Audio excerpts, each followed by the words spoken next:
question is, what in my eschatology, my eschatological analysis, is the role of China in the coming Great War? And is there any reference in the Quran to support a role for China in the coming Great War? I do not find in the Quran any evidence pertaining to China directly. But the important thing for us to recognize is that in the Quran we have Qarnayn. Qarnayn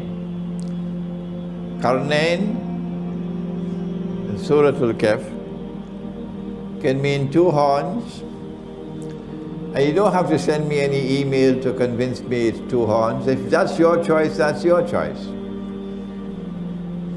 When I look at the word qarn in the Quran, I find that Allah always uses the word qarn to mean an age or an epoch, a generation.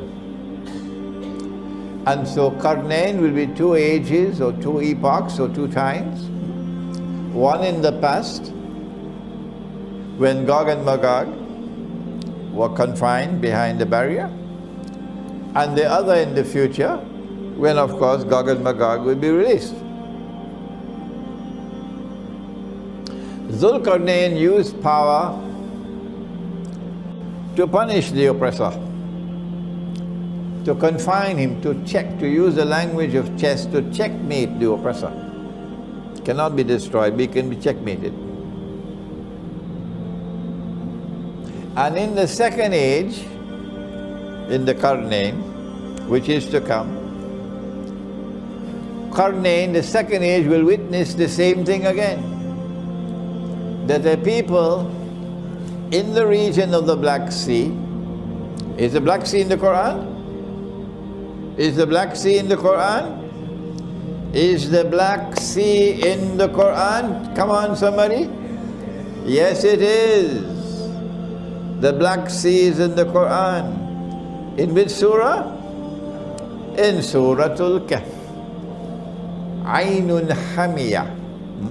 Zulqarnain reached to one end of the land, Aynun Hamiyah, meaning a body of water which is dark and murky, and it's the Black Sea.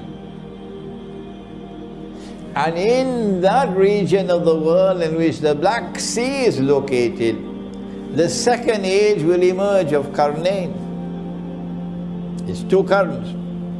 That power will emerge in that region of the world, and that power will be built by Allah. Allah will make it powerful. And that power will rest on foundations of faith, not godlessness. And that power will be used in the second qarn as it was used in the first qarn, to stand up and resist the oppressor, and to support the oppressed and those who have faith and are righteous in conduct.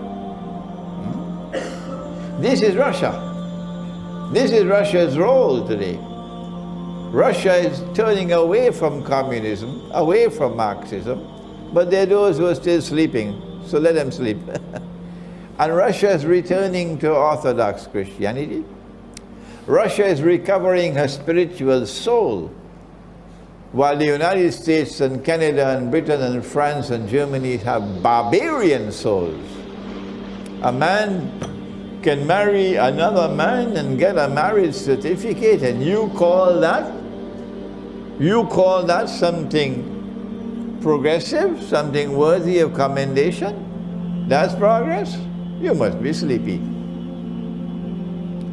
If Russia is standing up against the oppressor in the second qarn, then whoever stands with Russia is on the right side. And China is a proud civilization, not the Chinese in Singapore I'm talking about China. China will not bend her knee to the oppressor who wants to rule the world.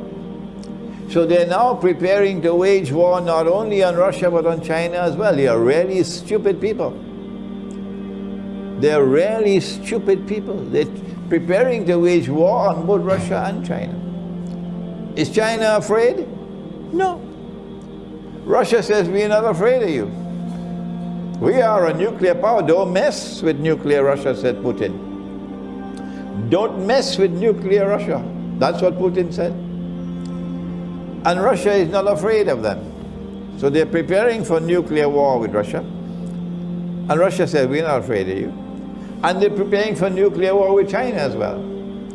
And China says, we're not afraid of you. Now then, this is a war between the world's greatest oppressor that history has ever known, and those who are standing and resisting his oppression. On which side should you be?